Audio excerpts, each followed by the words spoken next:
Yes, I wasn't expecting that kind of name to be moved over this draft period. I can wholeheartedly agree with that. I think that's a good pick for Port. I think that's good for Port to get. In my opinion, I think they'll make use of him. Um, I was surprised by Peter Ladham's letting. Where did he go? Sydney, right?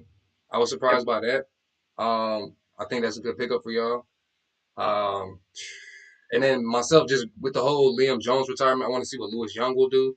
If they really think he's that guy down there on the back line in Carlton, so I'm interested in that. I'm also interested in Chera just to see how he's going to help complement our midfield, but more so that back line I'm interested in, just because they're both going to have to work together well, just to see them both work to see it mesh well and to improve on what we had going last year. So Very, very interesting. Pete, any of the moves that kind of, even any of the free agents that you're intrigued on where they went?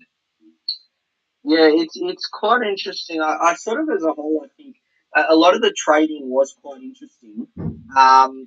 It's kind of been a bit of the live trading's made it really interesting because they've got to try and bring in some players and look to next year. Like I know Brisbane have a kid called Will Ashcroft who's under their father's son next year, so they had to try and bring in a lot of kids, a lot of picks for next year, and then they've also got a lot of players that are sort of coming.